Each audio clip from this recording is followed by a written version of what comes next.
Alors vous avez vu l'année passée la méthode des coûts complets. Je m'excuse déjà pour ma voix, mais vous voyez bien que les vacances n'ont pas été profitables pour tout le monde. Donc, méthode des coûts complets que vous avez vu l'année passée, c'est la méthode d'établissement de l'état des résultats qui respecte les normes de présentation dictées par les normes comptables. Tout simplement, qu'est-ce qu'on fait? On va soustraire des ventes, les coûts de vente, pour faire ressortir la marge bénéficiaire brute qui est ici. Ce qu'on va voir aujourd'hui, c'est la méthode des coûts variables. Donc elle, on va à nouveau soustraire des ventes, on va soustraire ici les coûts variables. Alors c'est une distinction que vous ne faisiez pas spécialement avant, qu'on ne fait pas au niveau de la comptabilité générale, on est toujours dans une comptabilité de gestion. Et ça nous sert à quoi? Ça nous sert à trouver la marge sur coûts variables. Après avoir déduit les coûts fixes de cette marge sur coûts variables, vous aurez bien sûr les résultats avant impôt. On soustraira encore les charges d'impôt et vous aurez votre résultat net. À quoi sert de calculer cette marge sur coût variable? Tout simplement, c'est à prendre des décisions. Est-ce que oui ou non on développe la production du bien sur lequel on a calculé une marge sur coût variable, ou est-ce qu'on va tout simplement arrêter cette activité? On a toujours ça en tête.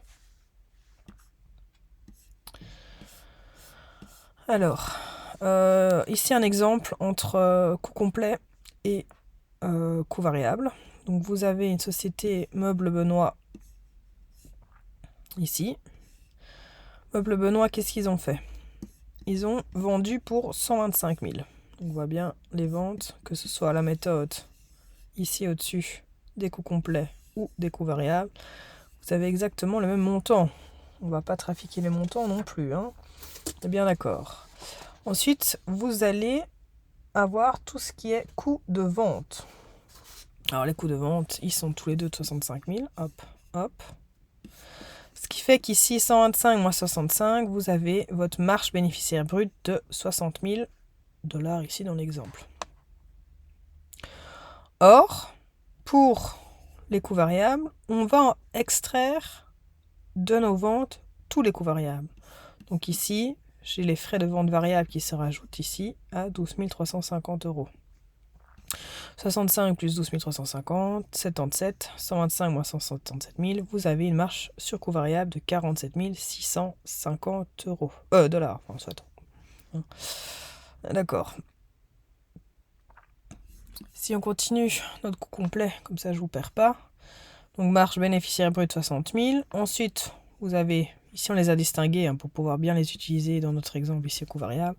Mais sinon, vous avez toutes les charges d'exploitation. On ne fait pas distinction entre fixe et variable. Ici, je répète, je le fais tout simplement pour pouvoir continuer mon exercice. Donc 15 plus 10 plus 12, on arrive à 37 000. 60 000 moins 37 000, il vous reste dans votre poche, avant les impôts, 22 025. Donc ici, on ne regarde pas la nature des charges. Par contre, ici, on enlève d'abord tout ce qui est variable, pour trouver notre marge sur coût variable. Et ensuite, on va enlever nos coûts fixes. Alors bien sûr, vous voyez bien que le résultat avant impôt est le même, ce qui est totalement logique. Mais vous avez cette idée de marge sur coût variable qui est sortie ici. Donc, la marge sur coût variable, on peut la calculer par rapport à un volume de vente, mais elle peut être également exprimée en pourcentage ou tout simplement par unité. C'est ce qu'on va faire dans les exercices un petit peu plus bas. Et vous pouvez même en faire plusieurs, des marges sur coût variable. Donc, petit exemple ici. Entreprise Perrier vend un seul produit, soit un véhicule tout-terrain nommé GP400. Au cours de l'exercice terminé le 31 décembre 2017, ici, les ventes sont totalisées 265 fois 4580. Donc déjà, dans le tableau unitaire, 4580. 4580 fois 265, 1 213 700. Ça nous représente 100% de nos chiffres de vente, on est d'accord. Des poules ne sont pas des coqs. Ok, Pour chaque véhicule vendu, les coûts variables sont les suivants. Simplifie là, tout de suite, maintenant. On va désimplifier juste après. Aucun stock de marchandises au début et à la fin de l'exercice. Pourquoi ? Parce que vous avez vu également dans la comptabilité de gestion que les stocks, on peut les calculer souvent 3 modes. Vous avez le LIFO, le FIFO et le CMUP. Les exercices, on utilisera le CMUP. Mais on peut totalement l'adapter pour un LIFO ou un FIFO. Alors, coût d'achat, 2850. Frais de transport, 150. Frais de préparation, 195. Commission, 10% du prix de vente 4580, donc 458. Frais de livraison, 240. Donc, on additionne tout ceci. Vous avez total des coûts variables, 3893. Il suffit de multiplier fois le nombre de ventes, fois 265. 3893, si je viens ici vous le mettre, comme ça vous voyez d'où viennent mes chiffres. 3893 divisé par 4580, on obtient bien 85% qui sont ici. 4580 moins 3893, il vous reste 687, votre marge sur coût variable. En pourcentage, 687 divisé par toujours 4580, je peux mettre un raccourci, on obtient bien 15%, 85 plus 15, 100%. Alors ici, je vous invite à mettre pause, maintenant, là, tout de suite, et à essayer de faire cet exercice par vous-même. Ensuite, quand vous l'avez fait, vous revenez vers moi. Mais en attendant, vous revenez vers moi, je suis pas là, on est d'accord, mais vous remettez play. Mais essayez de le faire vous-même, vu que de toute façon, vous aurez des exercices dans ce genre-là à faire. Donc là, je vous invite à mettre sur pause. Mettez sur pause, les gars. N'attendez pas que ça vienne tout cru. Alors, la grande fainéantise m'interdit d'écrire de trop, vous le savez bien.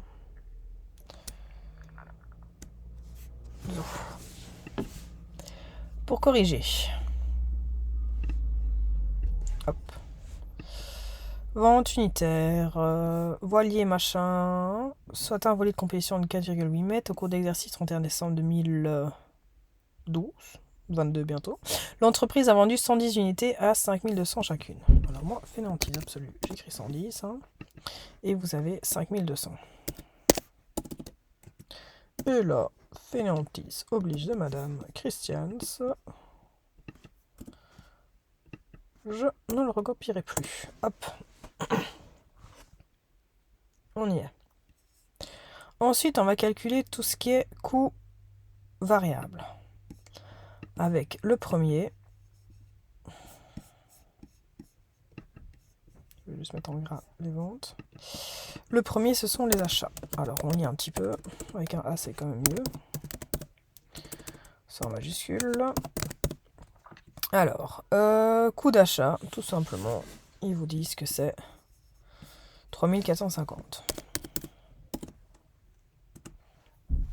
Ok. Alors, frais de transport. Je vous ai dit, ma fainéantise est toujours la même qu'avant. 365, je recopie bêtement. Ensuite, après transport, commission. Commission des vendeurs, ils prennent toujours 10%. 10% de 5200, ça vous fait 520 dans leur poche. Là, on y est. Frais de livraison, toujours 190. Frais de livraison, 190. Et enfin, donc on a votre fameux total. Que lui, on va mettre en gras. Ça, vous suivez vraiment bien l'exercice. Hop. Et donc, votre marge sur coût variable à calculer. C'est assez facile. Plus compliqué, c'est vraiment aller chercher les données. Hop. on a 675. Et donc ici, de manière totale,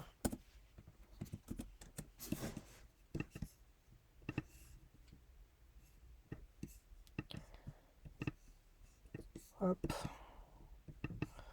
et hop. Donc ici, vous avez 100%.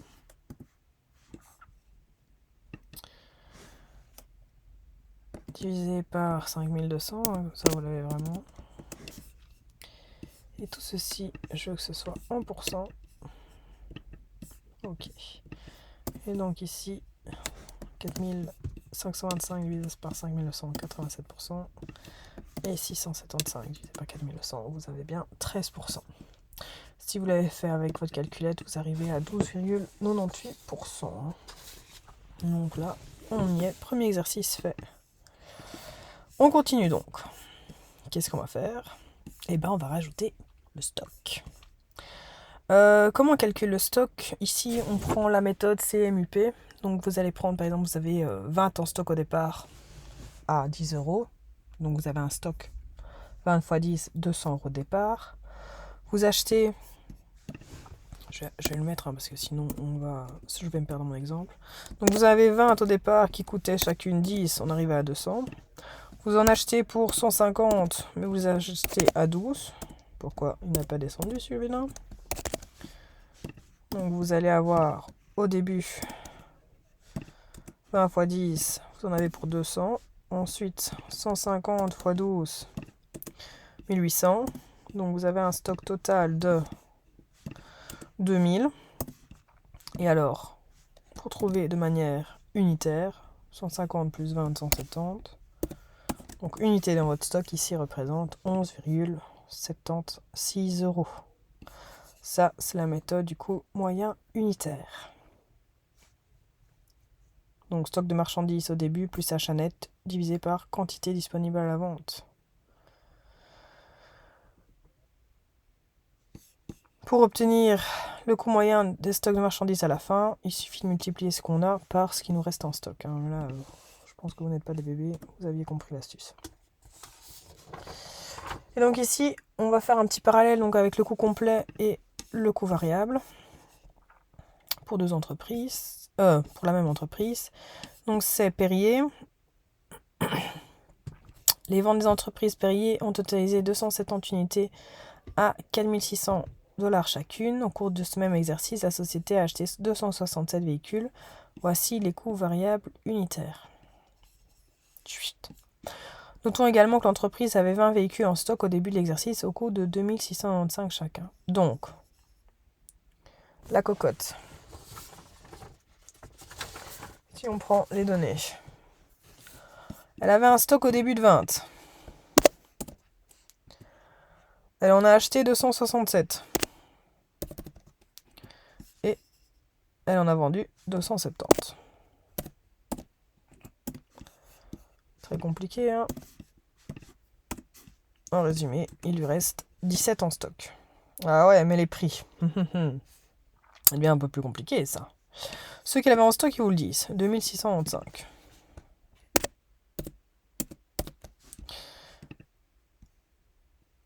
On se fiche royal du prix de vente. N'oubliez pas que dans les stocks, la seule chose qui est importante, c'est le prix d'achat. On estime la marchandise qu'on a en stock. On n'estime pas la future plus-value qu'on peut faire sur ce stock. La future marge, le futur bénéfice. Non, non, non, non, non. On reste sur le coût d'achat. Ici, on s'en cogne. Par contre, il va falloir déduire le coût d'achat des marchandises des 267, j'ai oublié c'était quoi, véhicules. Alors là, vous allez voir que ça va être un peu plus compliqué puisque on va avoir les coûts d'achat, mais vous avez également des frais de transport, des frais de préparation,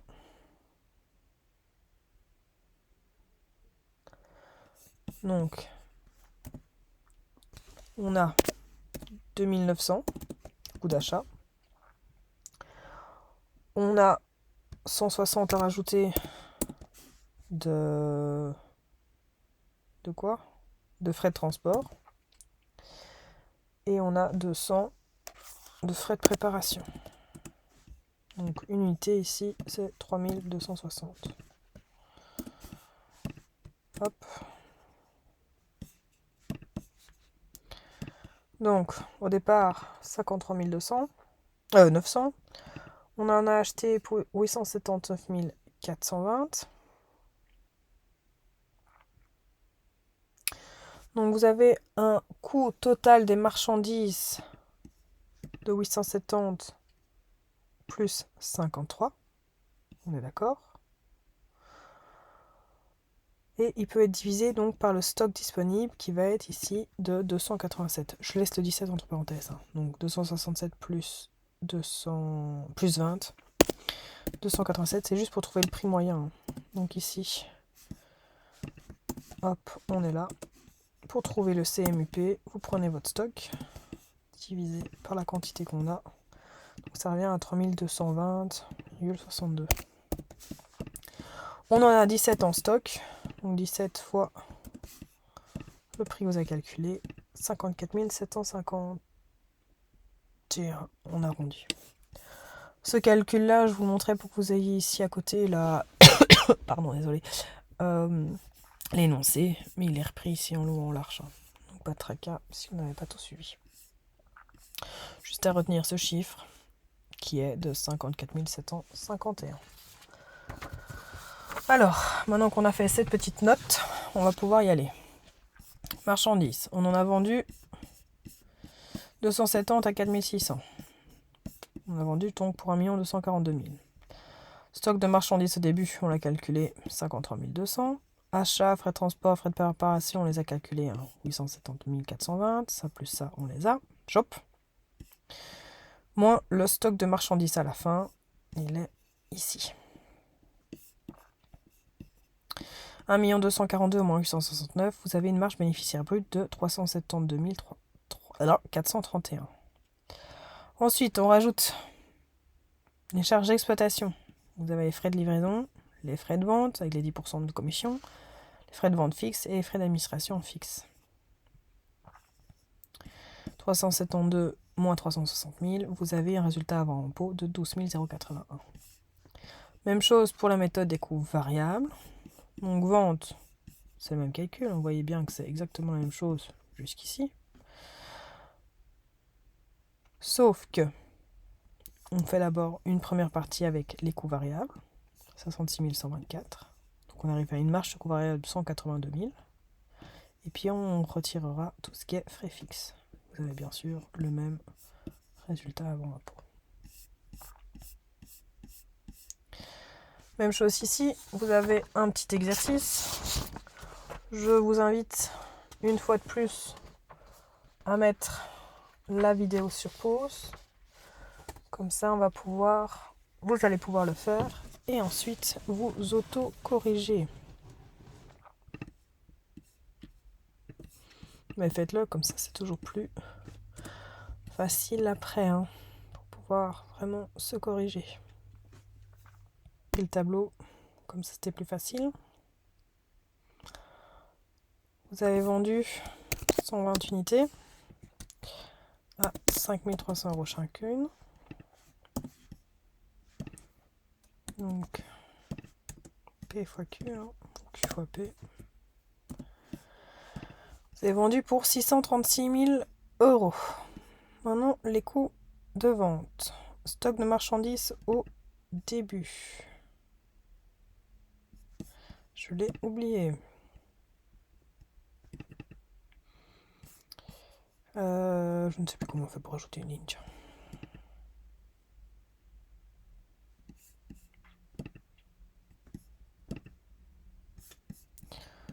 La question à 50 000 €. Lampage. On va faire ça à l'arrache. Hop. Pas se compliquer la vie. On a dit donc stock de marchandises au début dans l'énoncé 10 voiliers au prix de 3125.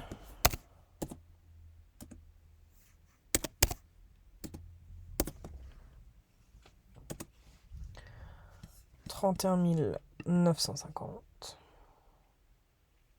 Ensuite, vous avez tout ce qui est achat. Achat, ils disent qu'ils en ont acheté 114. Ici, à 3500.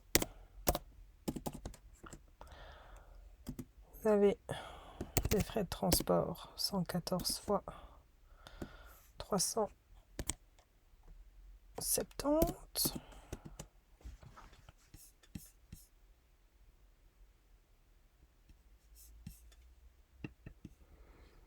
Vous allez avoir 329 000 plus 40 250, 44 000 ici. En tout, 40 annulé. 173 130. Le stock, il va falloir qu'on le calcule dans 2 petites secondes. Et on va le faire ici. Donc on avait un stock du début de 10 à, on a dit combien, 3125.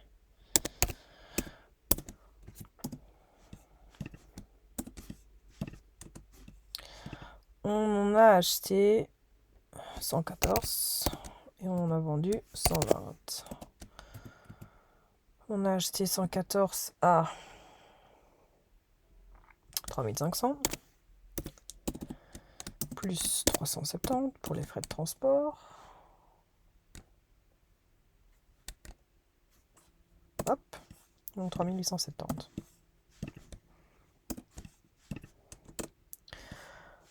Donc là, vous en avez pour 441 180 et un stock de départ pour 31 950. Donc, on en avait 10, on en a acheté 114, mais on en a vendu 120. Il va nous en rester en stock 4. On va devoir trouver le prix pour 4. Bon, je le mets là.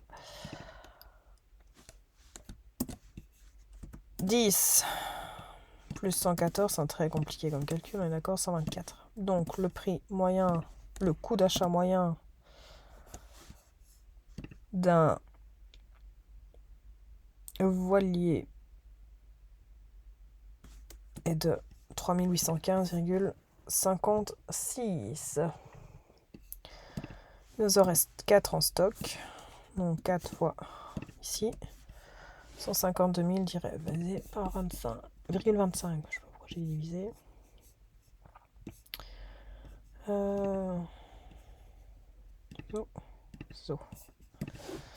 Donc, notre stock ici.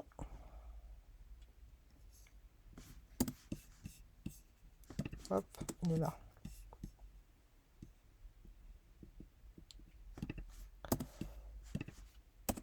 On le garde.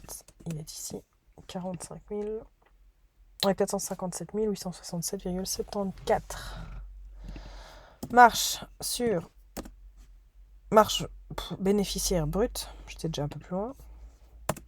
On arrive à 178 132,26. Il nous reste à calculer tout ce qui est charge d'exploitation. Donc des livraisons, c'est 200 fois, je ne sais déjà plus combien moi. 200 fois 120 qu'on a acheté. Les ventes, n'oubliez pas que c'est 10%. Donc SOP fois 0,1, on se casse pas la nette. 30 000 pour les ventes fixes, hein, elles sont bien ici. Et enfin 50 000.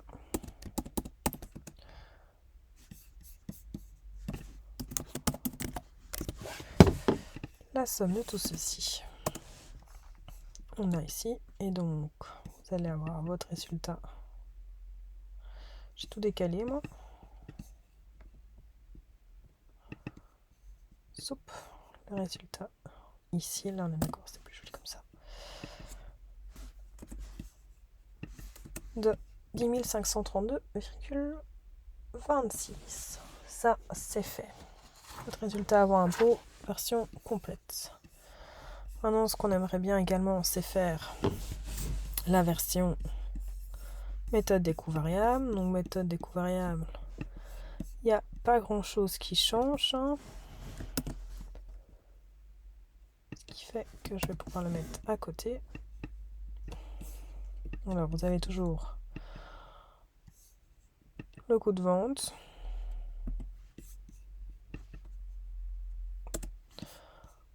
$31 900, tatati tatata tatati, 473 000 pour marchandises. Le stock, c'est toujours le même. Donc, on va juste devoir ajouter. Je modifie juste un. Hop. S'il veut bien.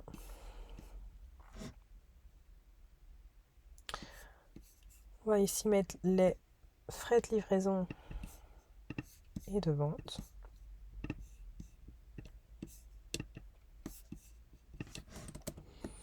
Puisque c'est variable. Alors, est-ce que j'ai pas fait de bêtises? 635. Je vais mettre à côté, ça sera facile. 31, 441, 43, 15.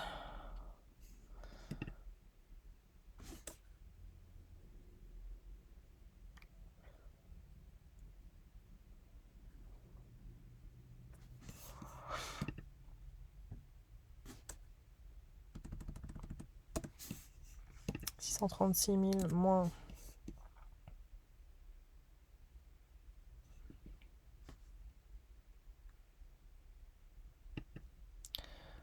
les coûts de marchandises, mais il nous reste un stock. Là, on est bon. C'est égal ça plus ceci. On est bon pour tout ce qui est variable. Et donc là,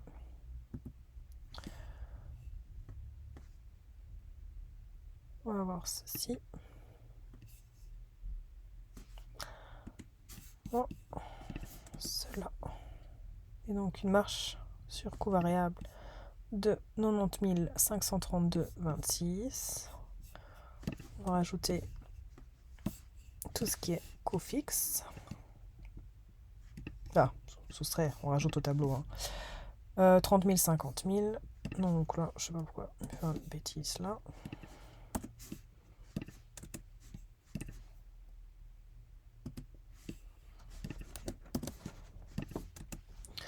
Et on obtient donc la même 10 532,26 résultat avant impôt. Voilà les deux premiers.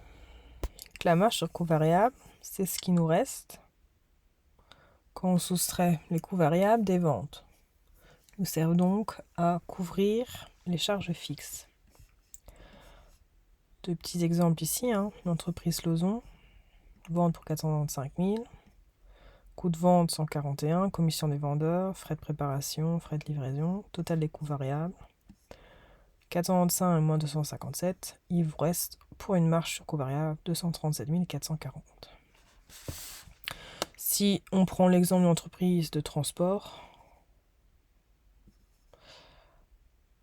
service rendu 2 450 689, salaire des chauffeurs, l'essence, diesel, on est bien d'accord, frais de voyage des chauffeurs, commission des vendeurs, 1 370 000 de variables, 2 millions moins 1 million 79 270 de marge sur coût variable.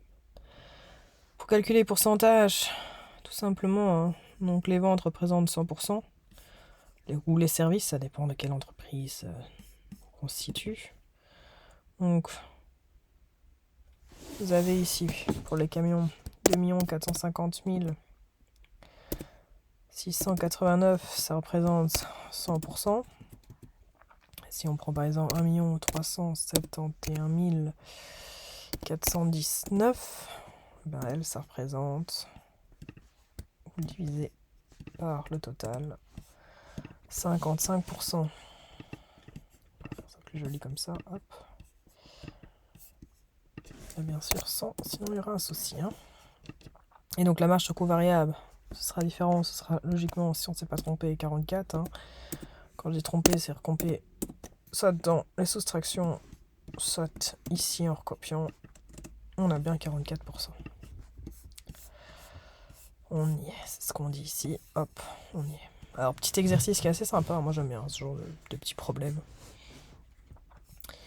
Calcule le total des ventes de la fabrique de pneus.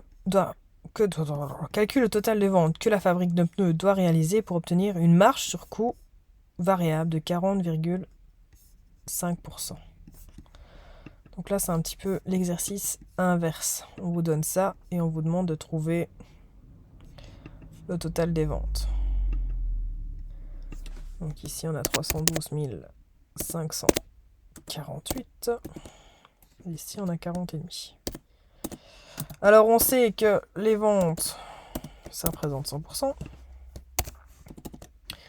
Donc ici, on va avoir 100 moins 40,5, 59,5. Donc 312 548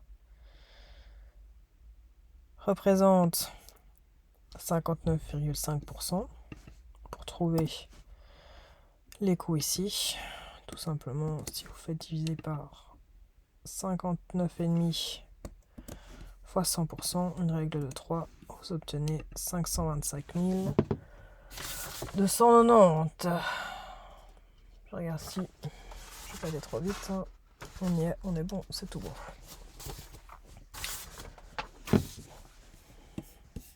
Vous avez l'explication ici. Là, on part de 986 456. Ça représente 100%. Et on vous demande de chercher quoi? Calculer les coûts variables pour les ventes et une marge sur coût. Donc ici, on a 51,25. L'un dans l'autre. 100 moins 51,25. Ça fois 48 divisé en 100. On a ici. Et donc, si on fait bien ça moins ça, on obtient 50 000. Est-ce qu'on a bon? Eh bien, vérification. On obtient bien 51,25%. C'était chouette, c'était facile. Ça changeait un petit peu. Si on part maintenant sur le compte de résultat différentiel. Si j'ouvre pas le bon truc, ça n'ira pas. On est tout à l'heure. Comment je fais pour voir plus grand? Je ne sais pas pourquoi il veut pas. Qu'est-ce qui me fait le vilain? Enfin, voilà. On a ici, donc toujours le même tableau. CA. Non, il m'ennuie. Allez, c'est comme ça. Chiffre d'affaires moins chiffre varage, marge coût variable, moins coût fixe, on a le résultat d'exploitation. Alors ici, vous avez un résultat différentiel avec matière première totale pour les différents produits, charges de production, charges de distribution, autres charges de gestion, stock initial, stock final et vente de produits. Charges fixes. Alors tout simplement, comment compléter ce tableau-ci? Le chiffre d'affaires, prenez cette ligne-ci, vente de produits. Ça, c'est facile et c'est fait. Coût variable de matière première ici. Ben, vous prenez cette ligne-ci que vous remettez là. De production. Prenez celle-ci sans les charges fixes. Hein. Jusque là, vous la mettez ici. Stock initial, stock final, on met ici. Ça se calcule tout seul, le coût variable de production. Coût variable de distribution, vous reprenez cette ligne-ci et vous la tapez là. Coût variable total, vous allez avoir ici 970 500. Donc marge sur coût variable, chiffre d'affaires 2 255 000 moins 970 500. Il vous restera marge sur coût variable 1 284 500.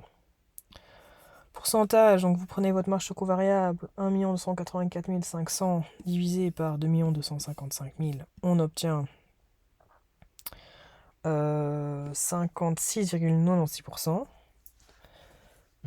Donc ça, c'est divisé par le chiffre d'affaires, c'est pour avoir le pourcentage. Les coûts fixes, ils étaient ici, on les reprenait. Donc 682 500.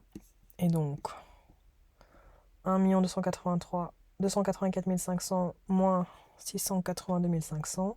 Vous avez un résultat d'exploitation de 602 000 euros. Et ici, hein. Donc, commentaire. On voit bien que les marges sur coût variable sont toutes positives. Ça, c'est bien. Ça signifie que les produits sont rentables, tout simplement. Donc, on va continuer à les garder. Si on veut continuer l'exploitation, mais avoir un petit peu plus de bénéfices, on va privilégier la production des produits A. Pourquoi ? Parce que vous avez une marge sur coût variable qui est la plus élevée. Donc, c'est le produit A qui est le plus rentable. Il dégage une plus forte marge sur coût variable. Là, on est bon pour ce point-ci.